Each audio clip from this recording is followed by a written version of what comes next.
Hello दोस्तों, heart failure के patients में वॉमिटिंग होने के क्या कारण हो सकते हैं, आज इस पर बात करेंगे। अक्सर हार्ट फेलियर के पेशेंट्स में वॉमिटिंग होता है। जब कभी किसी को वॉमिटिंग होता है तो लोग खाली उल्टी बंद करने की दवा दे देते हैं, पेट पर फोकस करते हैं, पेट रोक के डॉक्टर को दिखाते हैं, लेकिन हार्ट पर फोकस नहीं होता। जब कभी हार्ट फेलियर के पेशेंट्स या हार्ट की सीरियस बीमारी वाले पेशेंट को अगर वॉमिटिंग हो रही है, बहुत ज़्यादा हो रही है, तो डेफिनेटली इस पर भी फोकस करना चाहिए, क्योंकि ये काफ़ी हद तक रिलेटेड हो सकते हैं। आज के टॉपिक में हम बात करेंगे vomiting in heart failure patients पर। टॉपिक पर जाने से पहले जो लोग हमारे चैनल पर नए हैं उन्हें रिक्वेस्ट करूँगा कि चैनल को सब्सक्राइब करें, वीडियोस को लाइक करें, शेयर करें, फॉलो करें, कमेंट करें, पूरा देखें।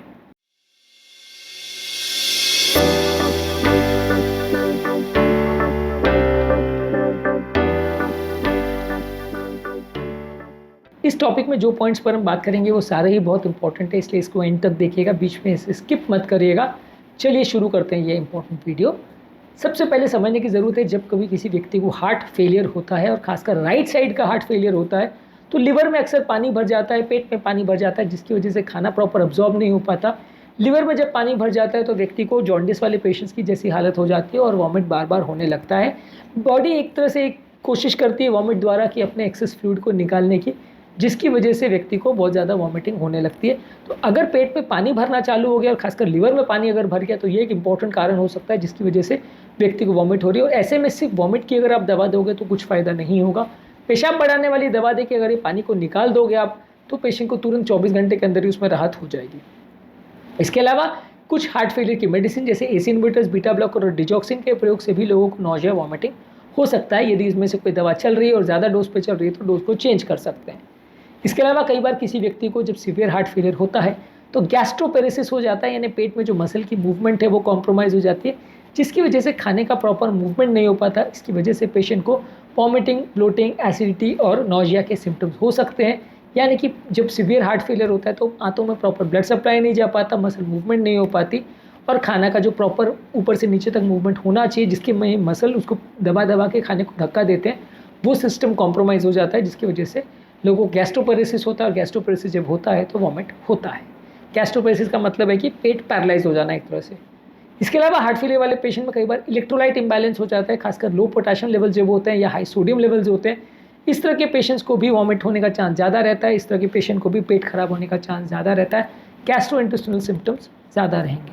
हार्ट फेलियर के पेशेंट्स में एक और कारण ये भी हो सकता है कि कई बार कोई हार्ट से क्लॉट निकल के या खून का थक्का निकल के अगर पेट की नलियों को कॉम्प्रोमाइज़ कर देता है तो आंतों में इन्फेक्शन या अटैक जैसा हो सकता है, जो आंतों को पूरी तरह से ख़राब कर सकता है, सड़ा सकता है, जिसकी वजह से वॉमिट हो सकता है, पेट दर्द हो सकता है, मोशन में ब्लड आ सकते हैं। ये हार्ट फेलियर के सीवियर केसेस में ऐसा देखने को मिल सकता है। यदि किसी व्यक्ति को हार्ट के अंदर क्लॉट है तो ऐसे केसेस में ज़्यादा इस तरह के सिम्टम्स देखने को मिल सकते हैं। यदि किसी व्यक्ति को मोशन में अगर ब्लड आ रहा है तो इस तरह की पेशेंट की इसके लिए जाँच होनी चाहिए। CT स्कैन या MRI द्वारा ये पता किया जा सकता है। इसके अलावा हार्ट फेलियर वाले पेशेंट्स को अगर इम्यूनिटी बॉडी की कॉम्प्रोमाइज़ होती है तो पेट में इन्फेक्शन होना, पेट के डिसऑर्डर्स होना, दवाइयों के साइड इफेक्ट्स होना और कई बार डाइटरी चेंजेस की वजह से भी वॉमिट हो सकती है। हार्ट फेलियर के पेशेंट को अक्सर आप डाइट पूरा चेंज करने का प्रयास करते हैं। ये सब कारणों से भी कई बार लोगों को वॉमिटिंग ज़्यादा हो सकती है। तो बेसिकली हार्ट वाले पेशेंट्स में वॉमिट होना सिर्फ पेट की बीमारी नहीं है, हार्ट की बीमारियों में भी वॉमिट हो सकती है, इसलिए इस पर भी फोकस करना ज़रूरी है। यदि हम सिर्फ पेट पर फोकस करेंगे और सिर्फ वॉमिट पर फोकस करेंगे तो मेन डायग्नोसिस मिस हो जाएगी, बीमारी बढ़ जाएगी और मैनेज करना मुश्किल हो जाएगा। इसका ट्रीटमेंट और मैनेजमेंट स्ट्रैटेजी क्या है? यदि पानी भरने की वजह से प्रॉब्लम हुई तो पेशाब बढ़ाने की दवा देके आप उसको इम्प्रूव कर सकते हैं। यदि खाने की वजह से प्रॉब्लम हुआ है तो खाने को चेंजेस कर सकते हैं, खाने को ज़्यादा स्वादिष्ट बना सकते हैं जो ख़राब खाने की वजह से, या बहुत ज़्यादा ब्लैंड या उबला हुआ खाना खाने की वजह से लोग को वॉमिट होती है तो वो चेंज कर सकते हैं, उसको थोड़ा बेटर बना सकते हैं। इसके अलावा अगर इलेक्ट्रोलाइट इम्बैलेंस है तो उसको इम्प्रूव कर सकते हैं। दवाइयों की वजह से हो रहा है तो दवाई को बंद या डोज एडजस्ट कर सकते हैं जब तक वॉमिट ठीक ना हो जाए, या दवाइयों के डोज पैटर्न चेंज कर सकते हैं, दवाइयों को चेंज कर सकते हैं। कोई कोमॉर्बिड कंडीशंस अगर है पेशेंट को जिससे अगर वॉमिट हो रही है तो उसको एड्रेस कर सकते हैं। और अगर फिर भी सिम्टम्स कंट्रोल नहीं हो रहे तो वॉमिट कम करने वाली दवाएं तो आप सबको देते ही हो ताकि सिम्टम्स चले जाएं और तब तक आप हार्ट फेलियर को मैनेज करते हो, हार्ट को इम्प्रूव कराने की कोशिश करते हो। अगर कोई क्लॉटिंग वगैरह का प्रॉब्लम हुआ है तो फिर उसके लिए अलग से सर्जिकल ट्रीटमेंट या स्टेंटिंग या इस तरह का थेरेपी लग सकता है।